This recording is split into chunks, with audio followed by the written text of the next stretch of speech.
Good morning students. आज हम करेंगे 5.2 एक्सरसाइज का क्वेश्चन नंबर 2।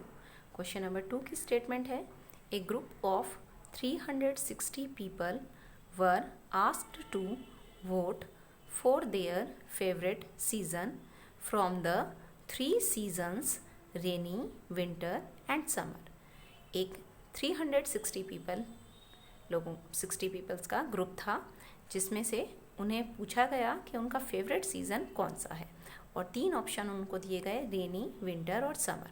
इन 3 सीज़न में से किसको कौन कौन सा सीज़न पसंद है। तो जो डाटा हमारे पास निकल कर आया वो इस तरह से है।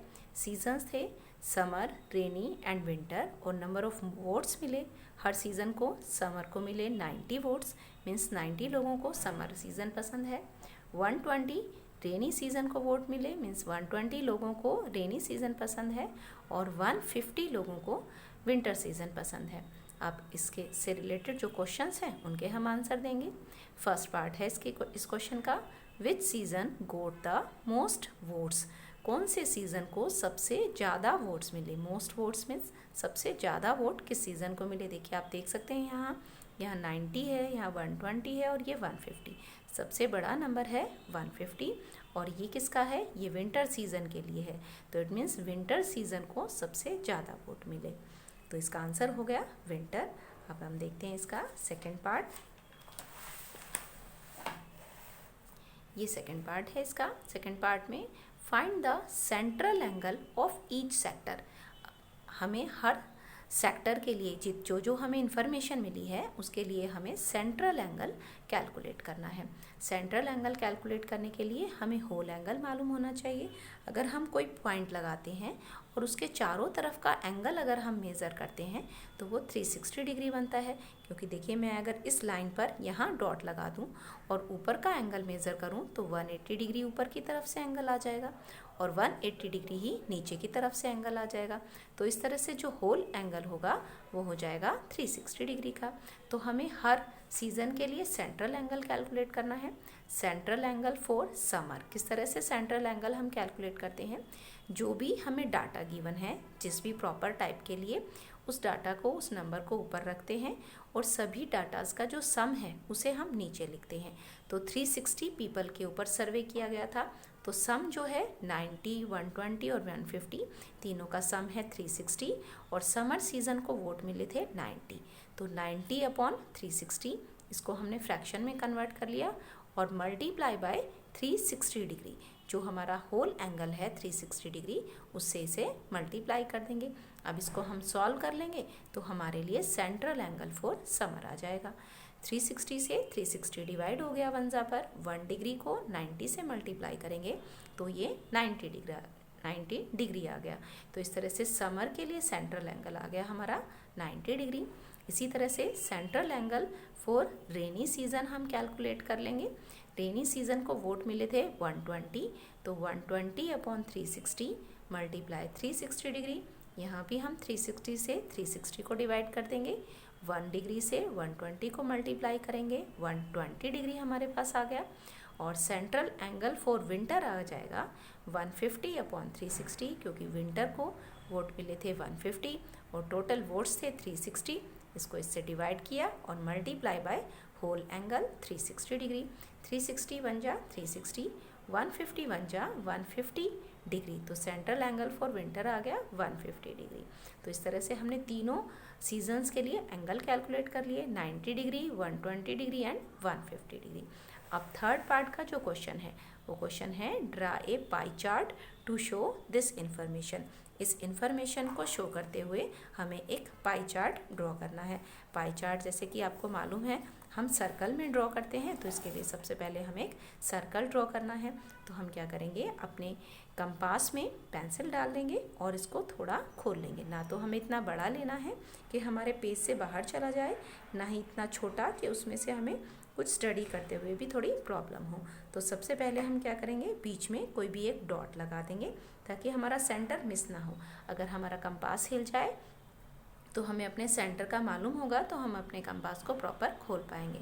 तो इस तरह से यहाँ पर एक हमने सेंटर ले लिया, थोड़ी कंपास खोलकर ऐसे इस तरह से एक सर्कल हम ड्रॉ कर लेंगे। इस तरह से एक सर्कल हम ड्रॉ कर लेंगे। अब जो एंगल हैं वो हमें बनाने हैं। 90 डिग्री है हमारा एंगल, 120 डिग्री है और 150 डिग्री है। ये 3 एंगल हमें इस सर्कल में ड्रॉ करने हैं। तो जो सबसे यहाँ जब हम एंगल बनाते हैं तो आप पहले कोई भी एंगल बना सकते हो, कोई मिस्टेक नहीं होगी।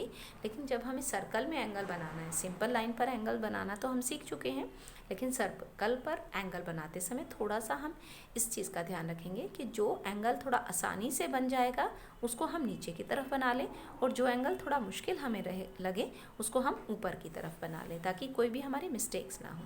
तो इसलिए हमने इसमें क्या किया, ये सर्कल बनाने के बाद सेंटर से हमने एक लाइन बिल्कुल स्ट्रेट ड्रॉ कर दी। इस तरह से एक स्ट्रेट लाइन हमने सर्कल के अंदर ड्रॉ कर दी, या आप कह सकते हैं सर्कल की एक रेडियस हमने यहाँ पर पेंसिल से ड्रॉ कर दी। उसके बाद पहला एंगल जो है वो है 90 डिग्री का। देखिए ये हमने कैलकुलेट किया था, पहला एंगल है 90 डिग्री का। तो 90 डिग्री का एंगल जो है इसको हम नीचे की तरफ बना लेंगे। किस तरह से, डी का यूज़ करते हुए आपको एंगल बनाना है, कंपास का यूज़ नहीं करना।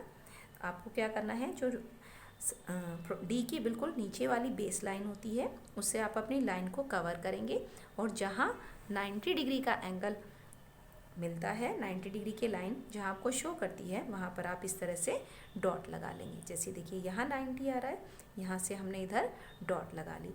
अब इस डॉट को अपने सेंटर से हम मिला देंगे, लेकिन एंगल हमें कहाँ शो करना है, अपने सर्कल में ही शो करना है। तो सर्कल के बाहर हम लाइन नहीं लाएंगे।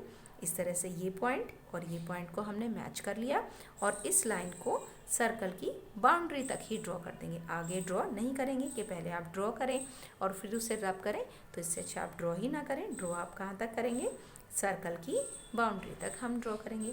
तो नीचे की तरफ ये वाला जो पोर्शन है ये शो कर रहा है 90 डिग्री के एंगल को, जो कि समर सीज़न को रिप्रेजेंट कर रहा है कि समर जितने लोगों को पसंद है उनका एंगल है 90 डिग्री। तो यहाँ आ गया समर। अब नेक्स्ट एंगल बनाना है हमें 150 डिग्री और 120 डिग्री। तो अब हम जो दोनों एक जैसे थोड़े अलग एंगल हैं उनको ऊपर की तरफ बना लेते हैं। हम 150 डिग्री के एंगल को बना लेते हैं, चाहे तो 120 का भी बना सकते हैं।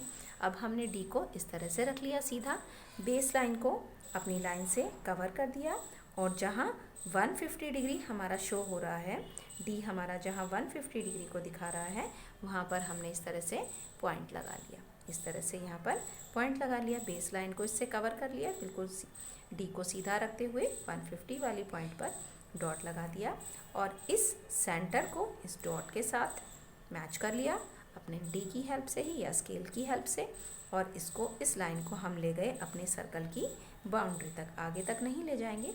तो ये एंगल हो गया हमारा 150 डिग्री का। और नीचे जो एंगल बच जाएगा, क्योंकि 3 ही एंगल हैं इस क्वेश्चन के अंदर, 3 ही सेक्टर हमने निकाले हैं, 3 ही इन्फॉर्मेशन थी। तो एक 90 डिग्री को रिप्रेजेंट करती है, एक 150 डिग्री को रिप्रेजेंट करती है, और एक ये एंगल हो जाएगा 120 डिग्री का। ये थर्ड जो एंगल बचेगा ये ऑटोमेटिकली 120 डिग्री का हो जाएगा। आपको इसे दोबारा से मेज़र करने की, बनाने की बिल्कुल भी ज़रूरत नहीं है, चाहे तो आप मेज़र कर सकते हैं, बिल्कुल करेक्ट आएगा ये आपका। तो 90 डिग्री समर के लिए, 150 डिग्री का एंगल विंटर के लिए, और 120 डिग्री का एंगल है रेनी सीज़न के लिए। आप चाहें तो इनमें अलग अलग कलर भी कर सकते हैं। कलर आप वैक्स कलर या पेंसिल कलर यूज़ करें, स्केच कलर इनमें ना यूज़ करें। अलग अलग तरह से आप शेडिंग भी कर सकते हैं, और सिंपली इनका एंगल लिख के आप इनका नाम भी कर सकते हैं, तो नाम लिख सकते हैं। तो इस तरह से ये था आपके 5.2 एक्सरसाइज का क्वेश्चन नंबर 2।